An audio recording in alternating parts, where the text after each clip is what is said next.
ॐ अज्ञानतिमिरन्धस्य ज्ञानाञ्जनशलाकया चक्षुरुन्मिलितं येन तस्मै श्रीगुरवे नमः। श्रीचैतन्यमनोभीष्टं स्थापितं येन भूतले स्वयं रूपा कदा मह्यं ददाति स्वपदान्तिकं। वन्देऽहं श्रीगुरून् श्रीयुतापदकमलं श्रीगुरून् वैष्णवांश्च श्रीरूपं साग्रजातं सहगना रघुनाथान्वितं तं सजीवं साद्वैतं सावधूतं परिजनसहितं कृष्णचैतन्यदेवं श्रीराधा कृष्णपादान् सगना ललिता श्रीविशाखान्वितांश्च हे कृष्णकरुणा सिन्धु दीनबन्धो जगत्पते गोपेश गोपिका कान्त राधा कान्त नमोस्तुते तप्त काञ्चन गौराङ्गी राधे वृन्दावनेश्वरी वृषभानुसुते देवी प्रणमामि हरिप्रिये वाञ्छाकल्पतरुभ्यश्च कृपा सिन्धुभ्येव च पतितानां पावनेभ्यो वैष्णवेभ्यो नमो नमः। जय श्री कृष्ण चैतन्य प्रभु नित्यानंद श्री अद्वैत गदाधर श्रीवासादि गौर भक्तवृंद। हरे Krishna Krishna Krishna Hare Hare Hare Ram Ram Ram Hare Hare. So we will continue. So second canto 7 chapter 51st shloka. Idam bhagavatam nama yanme bhagavatoditam sangraho yam vibhutinam tvam eva vipuli kuru. O Narada, this science of God, Srimad Bhagavatam, was spoken to me in summary by the Supreme Personality of Godhead, and it was spoken as the accumulation of His diverse potencies. Please expand this science yourself. Okay? So this is there is something called Chaturshloki Bhagavatam. So the Lord explains the whole Bhagavatam in just in a nutshell of 4 shlokas, and then finally, that's expanded more and more with lot more evidences and lot more elaborations and things like that. And Brahmaji gives it to Narada, then Narada further it expands in that way, and many leelas of the Lord actually happens, and that also adds up to the whole this one evidences and proofs of Srimad Bhagavatam, and that gets included into Srimad Bhagavatam, right? Purport. The Bhagavatam, in a nutshell, spoken by the personality of Godhead in about half a dozen verses, which will appear ahead in the Science of God, and it is the potent representation of the personality of Godhead. He, being absolute, is non-different from the Science of God, Srimad Bhagavatam. Brahmaji received this Science of Godhead from Lord directly, and he handed over the same to Narada, who in his turn ordered Srila Vyasadeva to expand it. So the transcendental knowledge of the Supreme Lord is not mental speculation by the mundane wranglers, but is uncontaminated, eternal, perfect knowledge beyond the jurisdiction of material modes. The Bhagavad Puran is therefore the direct incarnation of the Lord in the form of transcendental sound, and one should receive this transcendental knowledge from the bona fide representative of the Lord in the chain of disciplic succession, from the Lord to Brahmaji, from Brahmaji to Narada, and from Narada to Vyasa, and from Vyasa to Sukadeva Goswami, and from Sukadeva Goswami to Suta Goswami. The ripened fruit of Vedic tree drops from one hand to another without being broken by falling suddenly from a high branch down to the earth. Therefore, unless one hears the science of Godhead from the bona fide representative of the disciplic succession, as above mentioned, for one to understand the theme of the science of Godhead will be a difficult job. It should never be heard from professional Bhagavatam reciters who earn their livelihood by gratifying the senses of the audience. Right? So here we can see that this Bhagavatam has been first revealed by the Supreme Lord, and then this Brahmaji, he expanded, and then Narada, he expanded, and Srila Vyasadeva was interested for further expansion. So this is not something that anyone and everyone can do. So in the first chain, what we saw, it's all great personalities, and Vyasadeva himself is also an incarnation of Lord. And this Narada, he is also a Sakyavesh of the Lord. Means he's been empowered by a special potency of the Lord. So these people can add and expand and things like that. But for us, it is very important that we hear from the bona fide sources of the parampara, and we don't generally add up things to what is already existing, right? So we hear it from the proper sources, and Prabhupada always used to mention this. We should be very careful not to hear the Bhagavatam from the professional reciters, right? So it is mentioned like Sarpo Chishta Yato Paya. Payo means like milk, and Sarpo Chishta means like that milk that is being touched by the lips of a serpent, that becomes poisonous, right? So in the same way, like it is mentioned that the Bhagavatam, though it is like pure milk, it should not be listened from professional men who are just trying to make some livelihood out of the recitation of Srimad Bhagavatam. So such kind of listening will not be fruitful, because the reciter is not reciting just for the pleasure of the Lord. He's thinking, what is the benefit I'm going to get out of this? So such kind of a recitation is not it is not very good, and such kind of hearing also will not be bearing the fruit of devotion, for us. So in this way, like we should hear the Srimad Bhagavatam from people who are trying to please the Supreme Lord, who are trying to personally, they themselves practicing the devotion, and then they want to propagate the same devotion to others. To such people, from such people we should actually hear the Srimad Bhagavatam. Okay. Yata haro bhagavati nunam bhaktir bhavishyati sarvatmani akiladare iti sankalpya varnaya.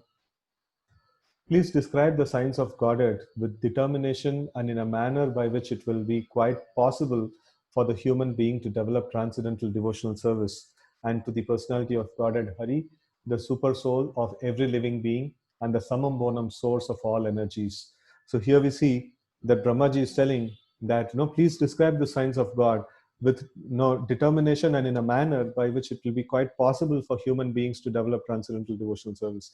So Brahmaji is directly ordering Narada to go and distribute this knowledge to people, in with determination, with solid faith and determination, and then in a manner like that people can understand in an easy way, right? So, okay. So purport, Srimad Bhagavatam is the philosophy of devotional service and the scientific presentation of man's relationship with the Supreme Personality of Godhead. Prior to the age of Kali, there was no need for such a book of knowledge to know the Lord and his energies.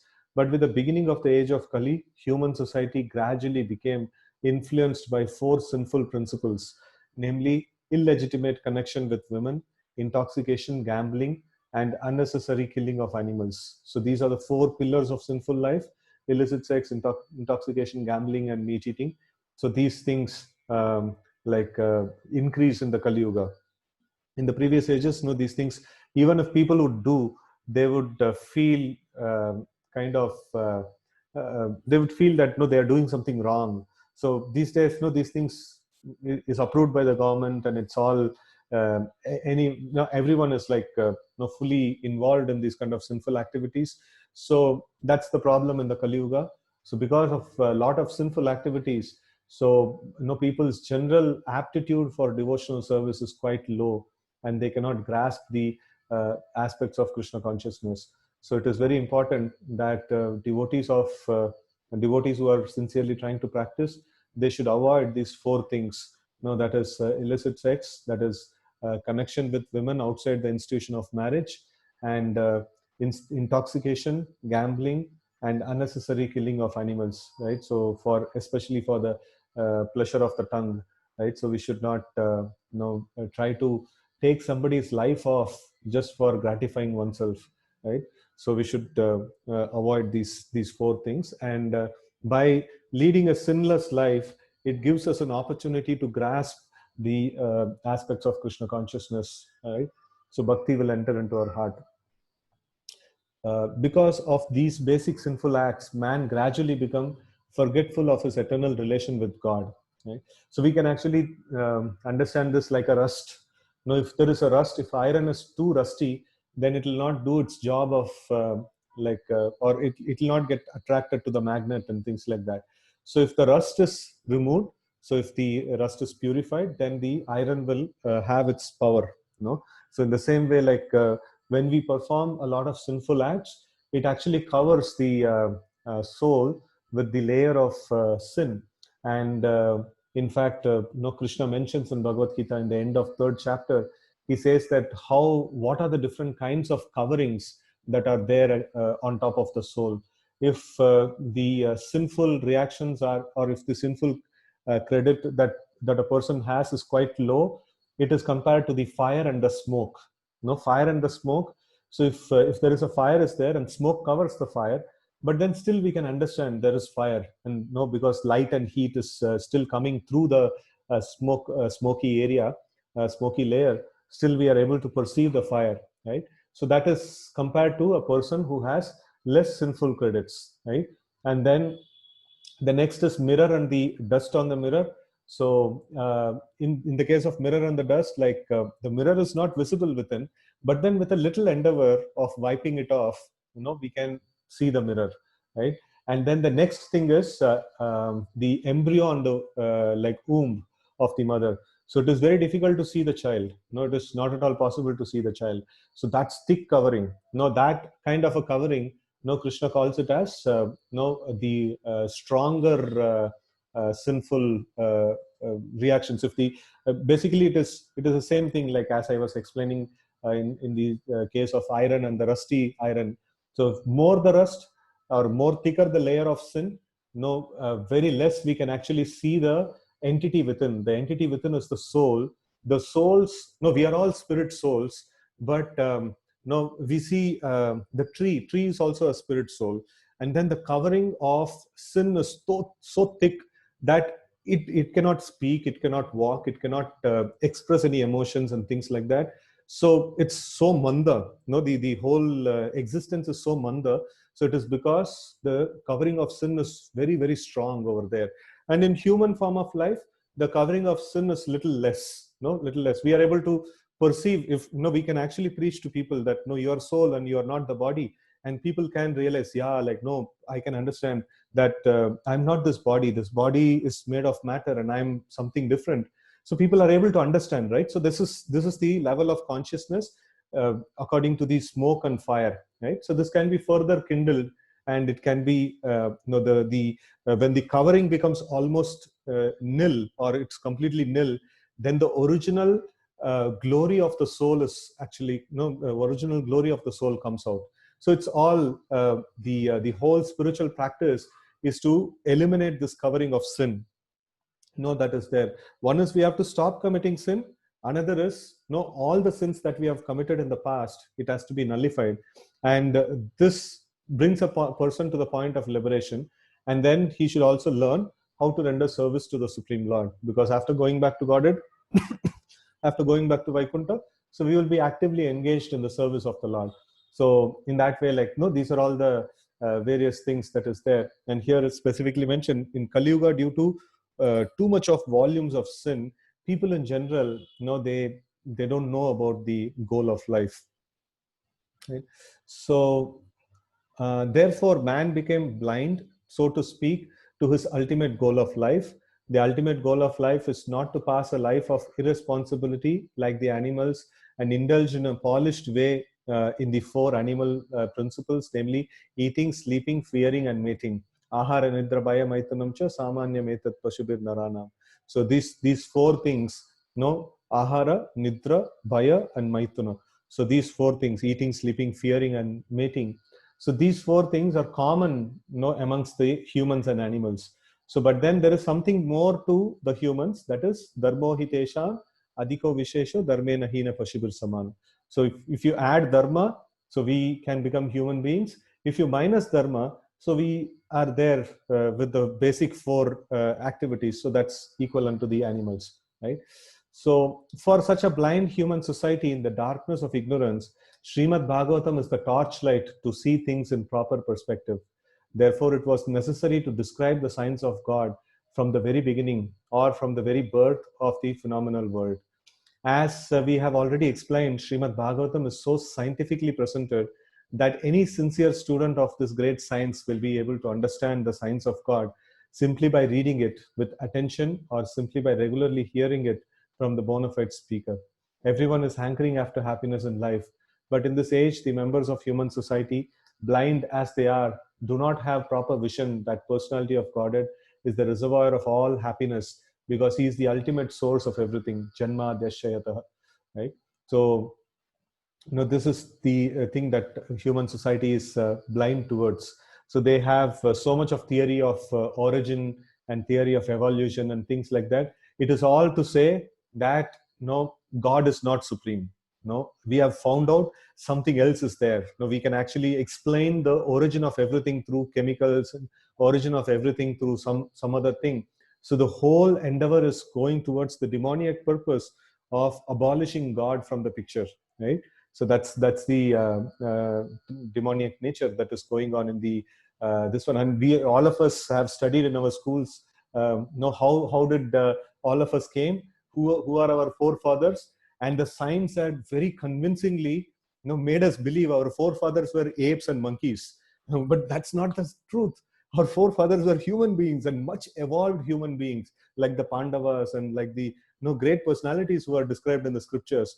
And the science had convinced us that no, your forefathers were dumb apes. No, that's the effect of, that's how demoniac the science and the modern advancement is, right? So it's almost like saying, if somebody comes and convinces us, hey, you don't have a father, your father was a ape and things like that, we will get anger and we will actually even punch in his face. No, that's what the science has done to all of us, that no, you don't have the origin of Supreme Lord, and you don't have what to speak of the Supreme Lord and all. Just a combination of some chemicals, that's all. So this is how very, very demoniac the science is, right? So happiness in complete perfection without hindrance can be achieved only by our devotional relationship with him, and it is only by his association that we get free of distressful material existence. Even those who are after the enjoyment of this material world can also take shelter of the great signs of Srimad Bhagavatam, and they will be successful at the end.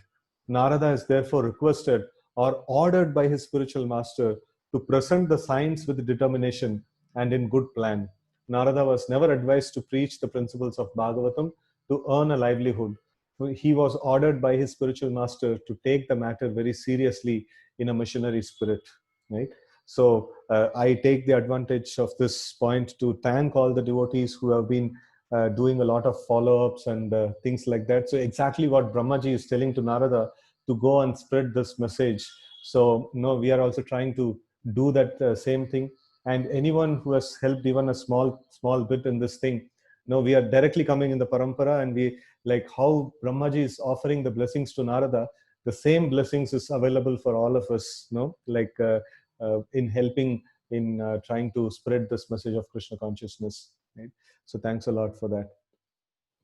Okay, text 53. Mayam varnayato mushya ishwarashyanu modatah shranvatha shraddaya nityam mayayatmana mupyati. The Lord's activities in association with his different energies should be described, appreciated, and heard in accordance with the teachings of the Supreme Lord. If this is done regularly with devotion and respect, one is sure to get out of illusory energy of the Lord. No, it's amazing, this one. So all of us are striving to get out of this illusory energy of the Lord. And now here is a boon that is mentioned. No, it's a very, very nice boon that is mentioned. The Lord's activities in association with his different energies should be described, appreciated, and heard in accordance with the teachings of the Supreme Lord.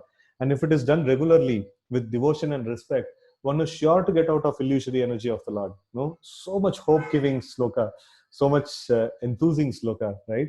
So now, if we can hear and relish the topics of Krishna consciousness on a regular basis, now we are sure to get out of illusory energy, and we will be, once we get out of the illusory energy, what remains is just happiness, right?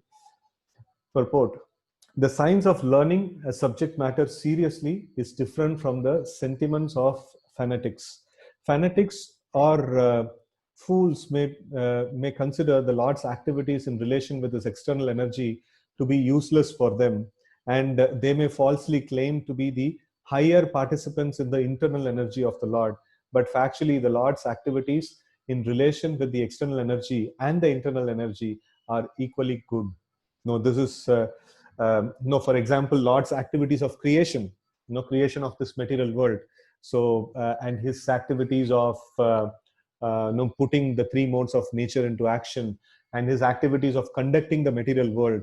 Sometimes, some sect of people, they say, "Oh, this is all material. No, we don't need to discuss all these things. We will only discuss the Leela of the Lord, and we will only discuss those activities of the Vaikuntha. No, we will not discuss the activities of the Lord, which is like which the Lord does in the material world, right? So sometimes people say we should only discuss about Krishna's Leela in Vrindavan, and Krishna's Leela in the fighting in Kurukshetra or in other conquering various kings and at different times and all. Oh, that is all. No, it's all worldly thing. No, we should not. It's a kind of mundane thing.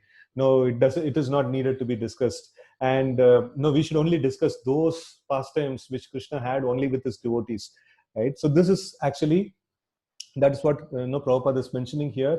Wherever Lord is there, wherever the Lord's activities are there, whether he is ruling or whether he is conquering somebody or whether he is performing intimate pastimes with his devotees in Vrindavan, whatever it may be, everything is divine. The presence of the Lord makes divine, right? So this is very important understanding. So wherever the Lord is there, immediately it becomes a divine aspect, right? So we should not reject those activities, the Lord's activities of creation, or for that matter, the Lord's activities of fighting and ruling and giving Bhagavad Gita and things like that. So some people even say like Bhagavad Gita is like, oh, this is something, Karma Yoga, Jnana Yoga, and all those things are there. It is not pure bhakti. So we should only read Bhagavatam. We should not even read Bhagavad Gita and all. So that's actually bogus thing. We should not have like that. Anything that emanates from the mouth of Lord Krishna, anything that Krishna has personally performed, all of them are worshipable for us. All of them are of great regard for us, right? So it is, we are attached to him, and anything that he does is wonderful, right? So that's the primary aspect that Prabhupada wants to mention here. On the other hand, those who are not completely free from the clutches of Lord's external energy should devotedly hear regularly about the activities of the Lord in relation with the external energy. They should not foolishly jump to the activities of Lord's internal energy.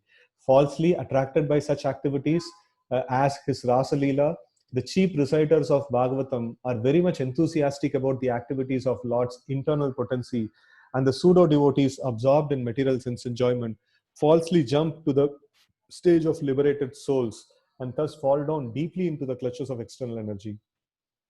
Right? So sometimes people think that, okay, no, Lord's Rasa Leela has to be discussed. And many people even, actually these professional Bhagavatam reciters, if you pay them, anything you want, they will speak. No, you just need to pay them and hire them, and anything you want, they will speak. Oh, you want to hear about Rasa Leela? No, I'll speak about that. So that is not a very good thing. No, that's not a very good thing. So such people will fall down. And even for devotees also, here Prabhupada gives a nice point that those who are already attached to the external energy of the Lord, like things that are connected to this world, so then we should hear about Lord's activities in relation with the external energy, and that will help us get purified a lot, right?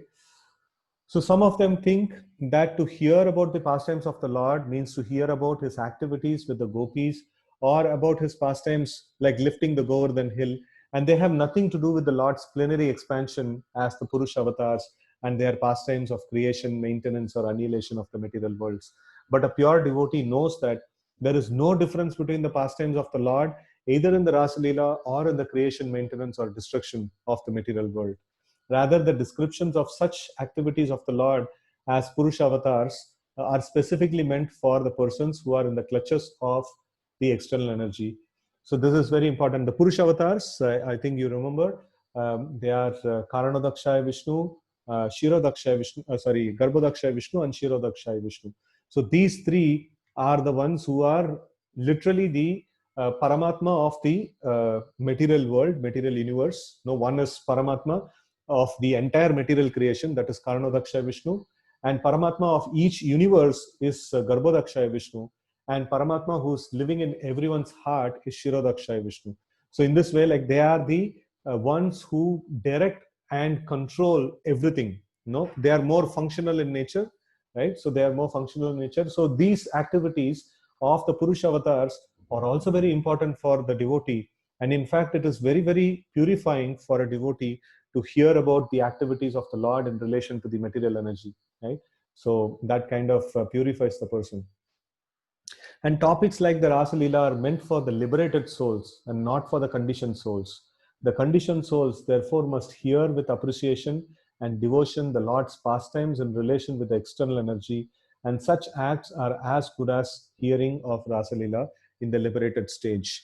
A conditioned soul should not imitate the activities of the liberated soul. Lord Sri Chaitanya Mahaprabhu never indulged in hearing the Rasa Leela with ordinary men.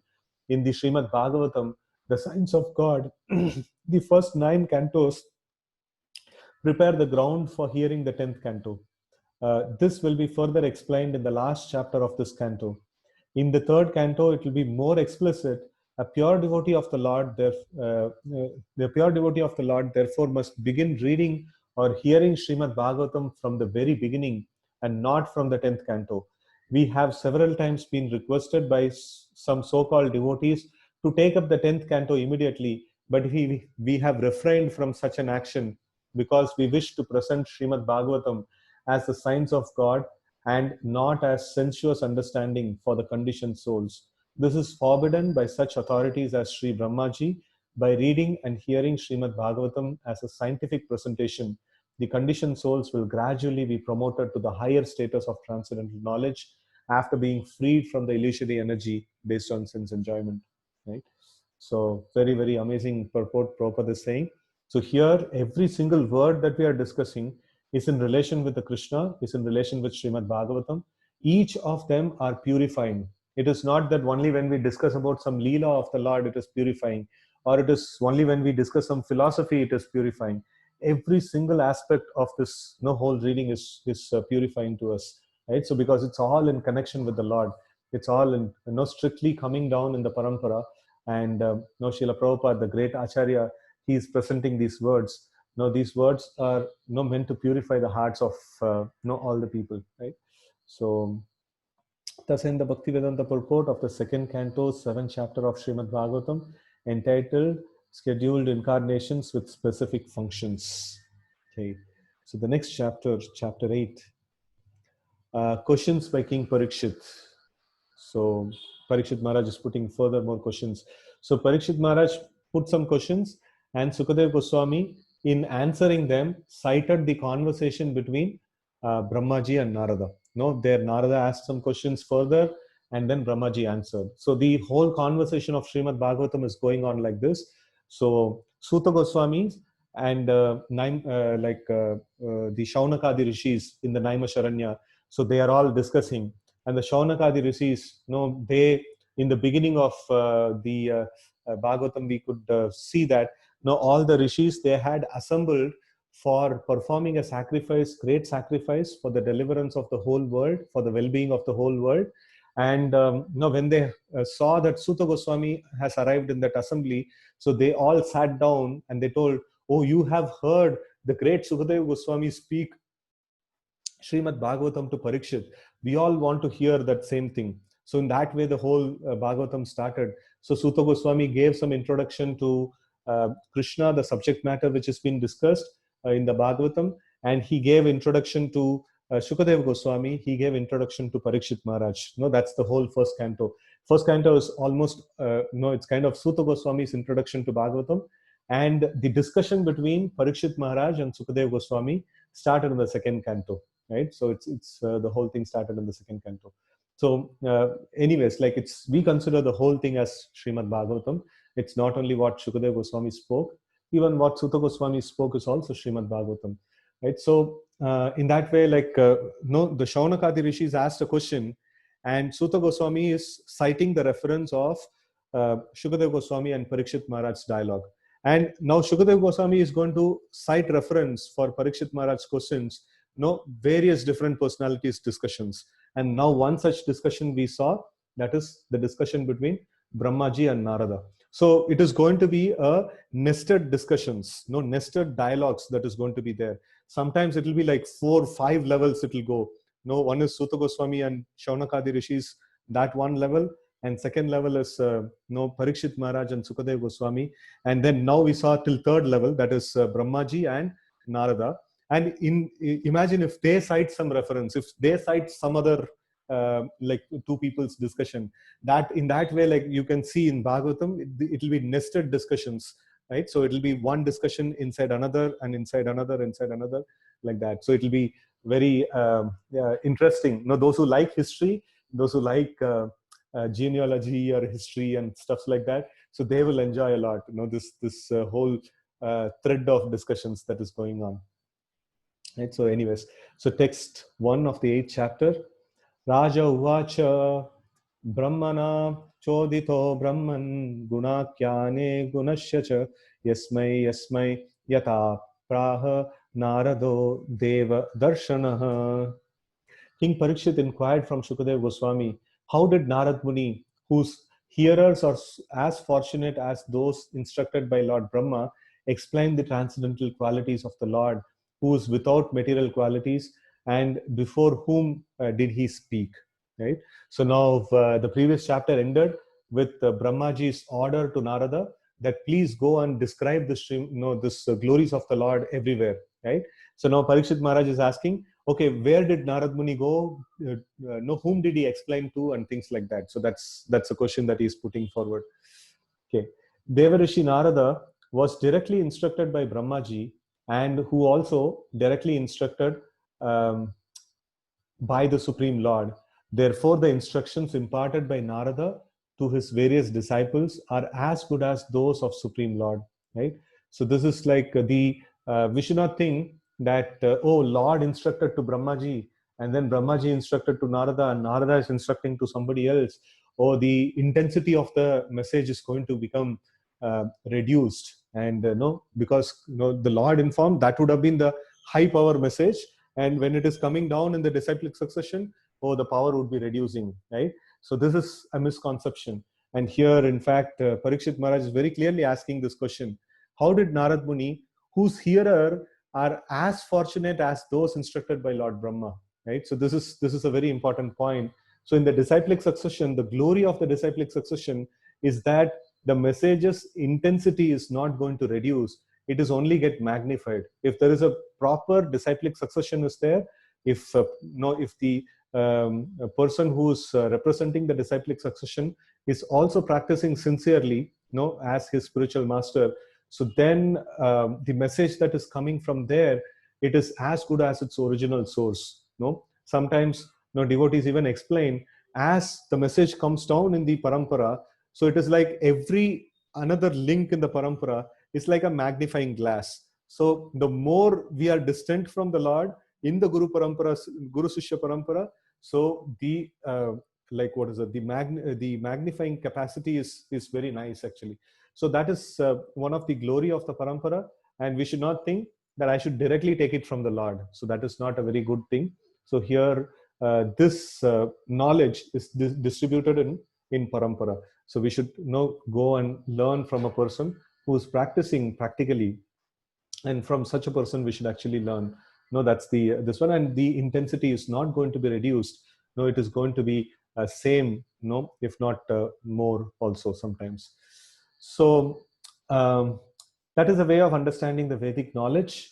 It comes down from the Lord by disciplic succession, and this transcendental knowledge is distributed to the world by the descending process.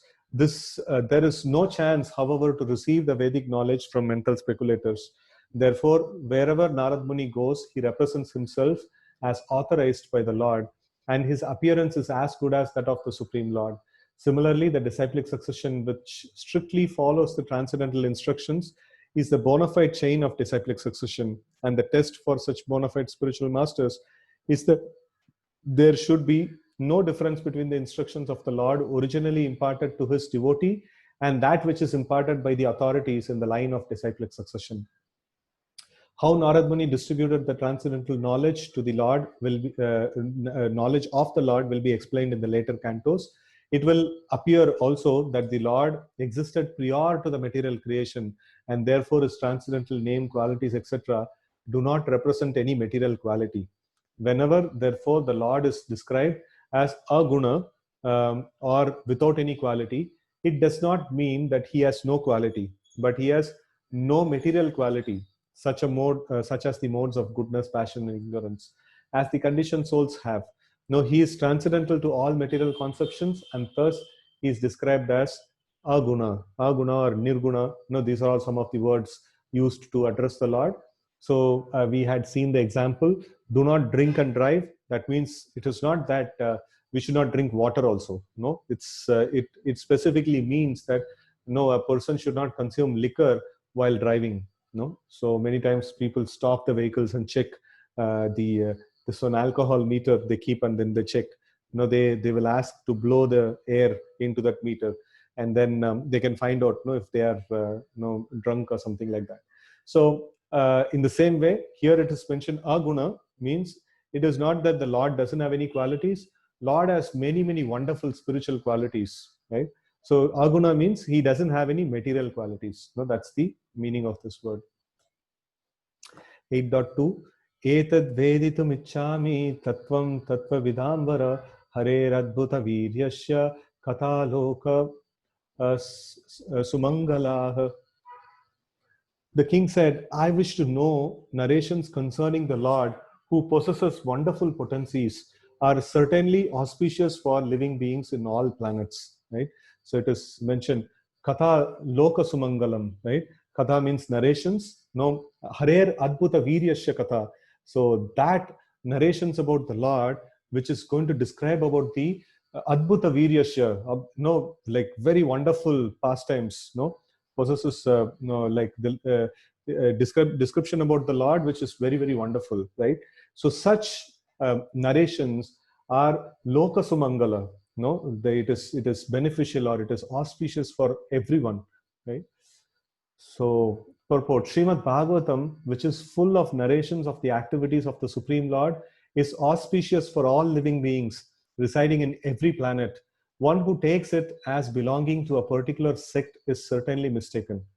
Srimad Bhagavatam is certainly a very dear scripture for all devotees of the Lord, but it is auspicious even for the non-devotees also, because it explains that even the non-devotees hovering under the spell of material energy can be delivered from such clutches if they hear the narrations of Srimad Bhagavatam with devotion and attention from the right source representing the Lord by disciplic succession, right? So it is Nivritta Tarshay Upagiyamana Bhavaushati Shrota Manobiraman. So this is Nivritta Tarshay. That means people who have given up all material attachments, they take pleasure in the narrations of the Supreme Lord. And then it is mentioned Bhavaushadi, no? Bhavaushadi means even people who are stuck in the material world, no, for them it acts as a Bhava Aushadi, no, for curing the material disease. No, this narration of Srimad Bhagavatam, no, appears like Aushadi, no, or medicine, right? So this medicine can cure the material disease. So liberated people, they take pleasure in discussing the Supreme Lord, Lord's activities.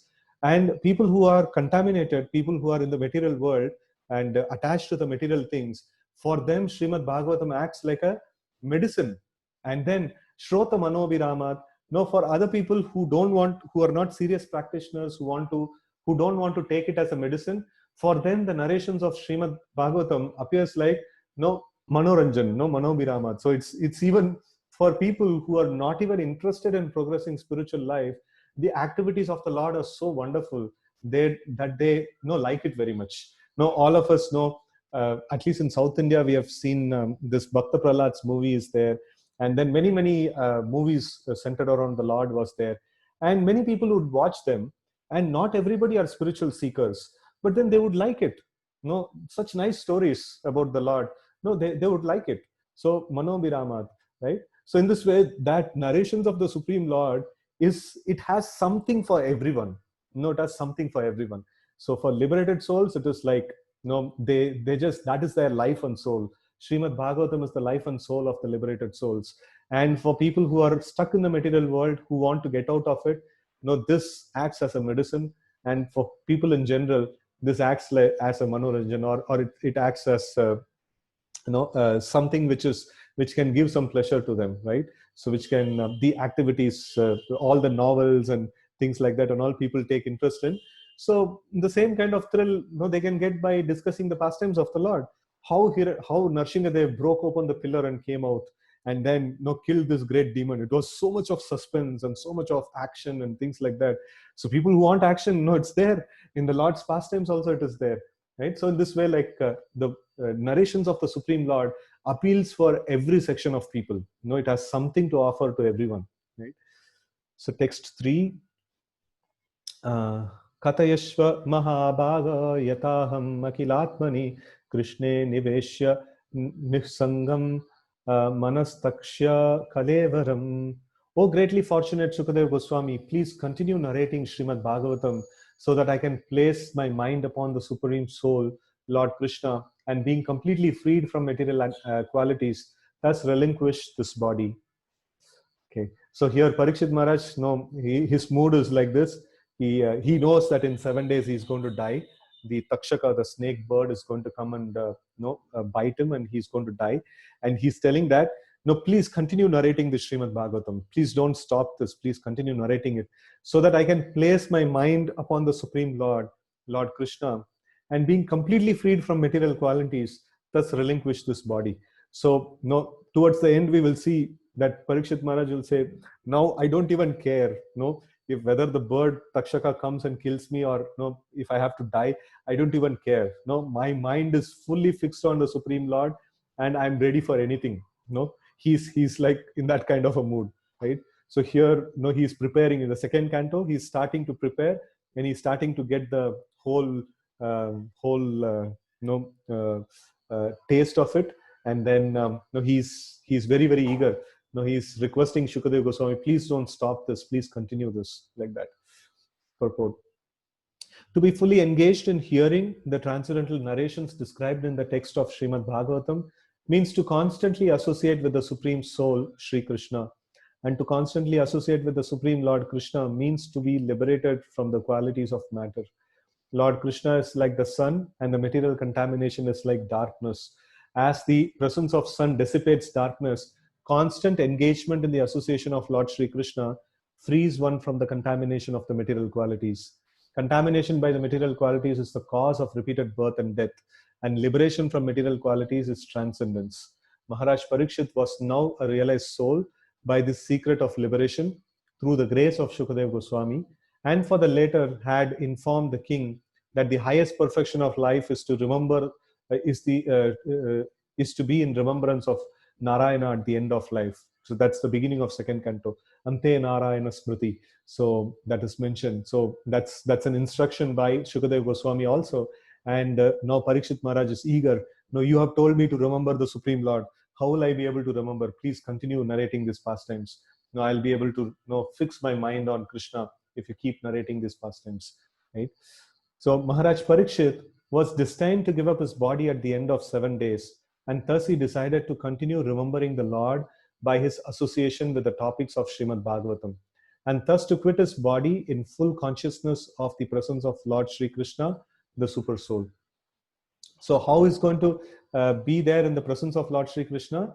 So the narrations of the Lord and the Lord himself are non-different, right? So it is directly the Lord.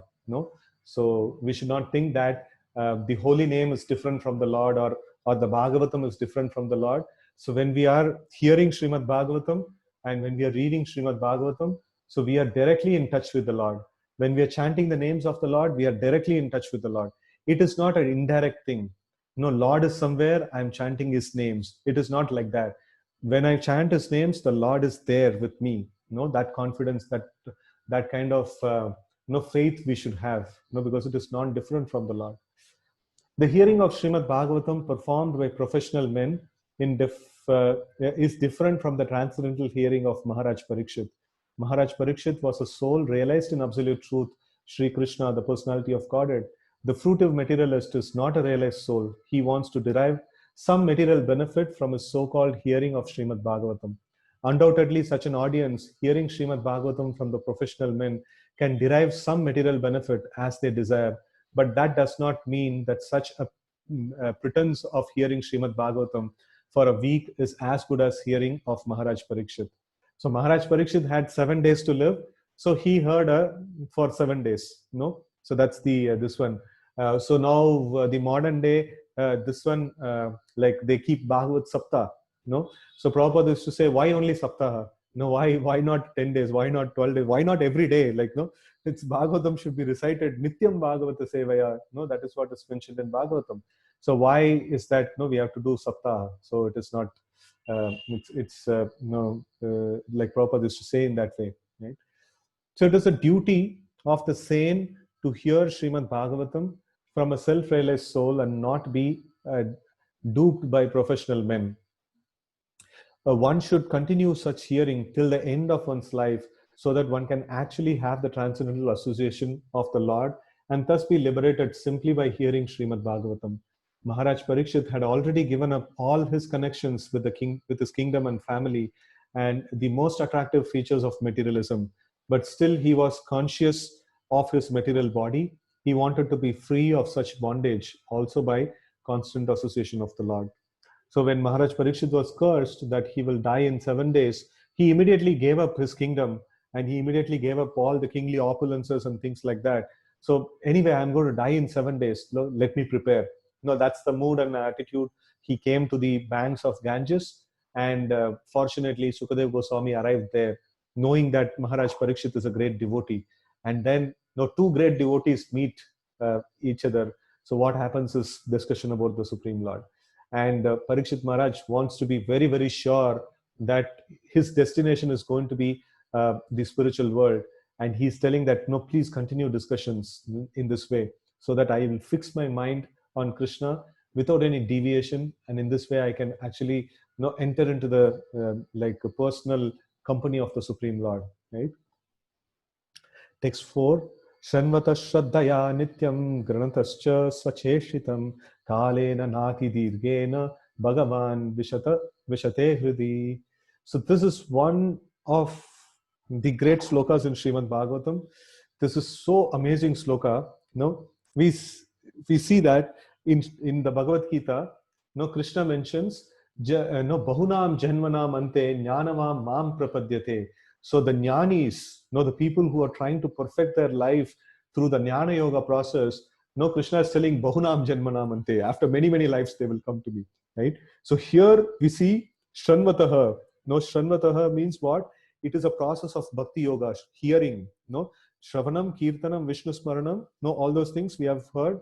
So now with the bhakti, this is the aspects of bhakti. So one aspect of bhakti is taken here, that is Shranvataha, right? So to hear Shranvataha, Shraddhaya Nityam, with faith and always, Granatascha Swacheshtitam. We have to take it in and then okay, so we'll read the Granataha, taking the matter, also Swacheshtitam, seriously by one's own endeavor. Cheshtitam means like we have to do our endeavor to hear the Srimad Bhagavatam and understand. So if we do this, what happens? Kalena, by time, na ati dirgena. Not that means dirga means like late. Na ati dirgena means like very, very quickly. Kalena, na ati dirgena. Bhagavan Vishate Hridi. Bhagavan, the personality of Godhead, Sri Krishna, Vishate means become manifest, Hridi, within one's heart. Right? So that's the thing that we are looking for, right? That's the thing we are looking for. So Krishna will reveal himself, Krishna will manifest himself in our hearts if we do this process of hearing Srimad Bhagavatam with this kind of attitude, Shraddhaya Nityam, Granatastha Swacheshtitam, with our endeavor, with our desire, and with lot of faith and conviction. If we hear the Srimad Bhagavatam, the miracle of seeing the Lord in one's own heart will happen, right? So that's the power of this hearing of Srimad Bhagavatam. So persons who hear Srimad Bhagavatam regularly and are always taking the matter very seriously will have the personality of God at Sri Krishna manifest in their hearts within a short time, right? So this is a very, very powerful sloka, right? So, purport. Cheap devotees or materialistic devotees of the Lord are very much desirous to see the Lord personally without meeting the requisite qualifications. So many times people challenge, where is the God? Show me God, and things like that. Right? So here is the process. They have to follow the process and they can get. And it is mentioned kalena na ati dirghena in comparison to bahunam janmanamante. Bahu means like no many many. Bahunam janmanamante. After many many births, jnanamam mam prapadyate. So that's the goal. That's the destination of a person who's jnani. And here we see no the destination of a person who's a devotee of the Lord, who's a bhakti yogi. No, for him, shranvatam shraddhaya nityam. No, granatasta swacheshtitam.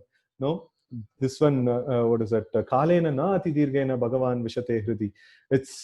No, we can actually memorize this sloka and keep repeating for ourselves. And no, it's a hope-giving sloka that we can just stick on to this process of hearing Srimad Bhagavatam, and definitely we are going to have Lord in our heart. Definitely we are going to have, right? So that confidence, no, we should have, right? So purport: cheap devotees or materialistic devotees of the Lord are very much desirous to see the Lord personally without meeting the requisite qualifications. Such third-grade devotees should know well that material attachment and seeing the Lord face to face cannot go together. No, if we have to see the Lord is completely pure spirit, and where there is material contamination, the Lord will not manifest over there. It is not such a mechanical process that the professional Bhagavatam reciters can do the job on behalf of the third grade materialistic pseudo devotee. The professional men are useless in this connection because they are neither self-realized nor interested in liberation of the audience. They are simply interested in maintaining the material establishment of family attachment and earning some material benefits out of the profession. Maharaj Parikshit had no more than 7 days to live, but for others, Maharaj Parikshit personally recommends that one hear Srimad Bhagavatam regularly, nityam, always by one's own effort and with serious devotion also. That will help one to see the Lord Sri Krishna manifested in one's heart within no time. The pseudo devotee, however, is very anxious to see the Lord according to his whims, not making any serious effort to hear Srimad Bhagavatam regularly and without detachment from material benefits. That is not the way recommended by an authority like Maharaj Parikshit, who heard who heard and benefited by hearing Srimad Bhagavatam. Right? So text 5. Pravishta karna randrena svanam bhava saroruham dunoti shamalam Krishna shalilasya yatasharad. This is another very famous sloka of Srimad Bhagavatam. Pravishta karna randrena. No, pravishta means pravesh. It is to enter. No, pravishta karna randrena. No, through the holes of karna, like the ears. Svanam bhava saroruham. No, it just enters into the heart, and then dunoti shamalam Krishna shalilasya sharat. So it just cleanses the heart of all the dust or all the contaminations that are accumulated, right? So that is the power of this hearing about the Supreme Lord. So pravishta karna randrena svanam bhava saroruham dunoti shamalam Krishna shalilasya sharat, right? The sound incarnation of the Lord, the Supreme Soul, that is the Srimad Bhagavatam. No, the Bhagavatam is no less than an incarnation of the Lord. No, it is actually an incarnation of the Lord.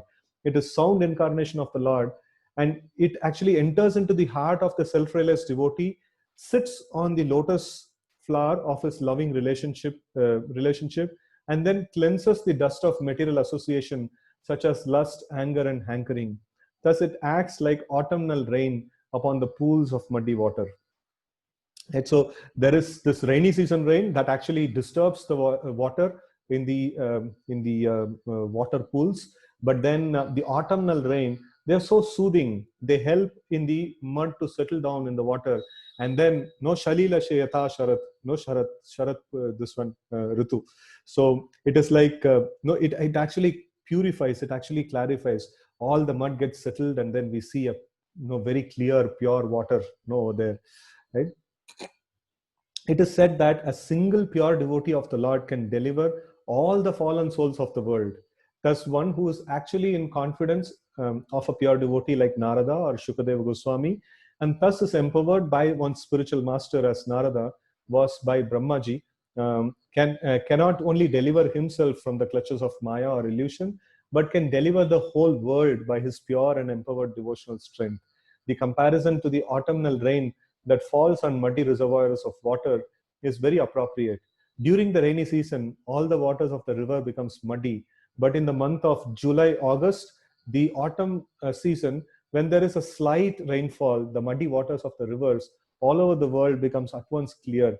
By addition of some chemical, a small reservoir of water like that of a metropolitan waterworks tank can be cleared. But by such a tiny effort, it is not possible to clear up all the reservoirs of water like the rivers. A powerful, pure devotee of the Lord, however, can deliver not only his personal self, but also many others in his association. In other words, the cleansing of the polluted heart by other methods like the culture of empiric knowledge or mystic gymnasticism can simply cleanse one's own heart. But the devotional service to the Lord is so powerful that it can cleanse the heart of people in general by devotional service of the pure, empowered devotee. A true representative of the Lord like Narada, Shukadev Goswami, Lord Chaitanya, the six Goswamis, and later Srila Bhaktivinoda Thakur and Srimad Bhakti Siddhanta Saraswati Thakur, etc., can deliver all people in their empowered devotional by their empowered devotional service. By sincere efforts to hear Srimad Bhagavatam, one realizes his constitutional relationship with the Lord in the transcendental humor of servitude, friendship, parental affection, or conjugal love. So these are all four different kinds of relationships that we can have: Sakya, Vatsalya, Madhurya, and okay, first is Dashya. Dashya, Sakya, Vatsalya, and Madhurya. So in this way, like these are all various relationships that we can have. So when we develop our devotional service, now we will be able to see clearly that we have one of these relations with the Lord, right? And by such self-realization, one becomes situated at once in transcendental loving service of the Lord. Not only were all the pure devotees like Narada self-realized, but they were engaged in preaching work automatically by spiritual impetus, and thus they delivered many poor souls entangled in the material modes. They become so powerful because they sincerely followed the Bhagavatam principles by regular hearing and worshipping. By such actions, the accumulated material lust, etc., becomes cleansed by personal endeavor of the Lord within the heart. The Lord is always within the heart of the living being, but he becomes manifested by one's devotional service. Right? So the Lord is always there as Paramatma. So then what are we talking about? No, like Bhagavan Vishate Hridi. So he will appear in the heart. So he is always there, but then the covering that is there, no, that is actually preventing us from seeing and perceiving the Lord. So the covering actually gets reduced, and then we'll be able to perceive the Lord directly. Okay, purification of the heart by culture of knowledge or mystic yoga may be all right for time being for an individual person, but it is like the cleansing of a small quantity of stagnant water by chemical process. Such clarification of water may stand for the time being and the sediments settle down, but by a slight agitation, everything becomes muddy. The idea is that the devotional service to the Lord is the only method of cleansing the heart for good, whereas other methods may be superficially good for the time being. There is a risk of becoming muddy again due to the agitation of the mind. Devotional service to the Lord with specific attention for hearing Srimad Bhagavatam regularly and always is the best recommended method for liberation from the clutches of illusion. Right? So this is the amazing aspect of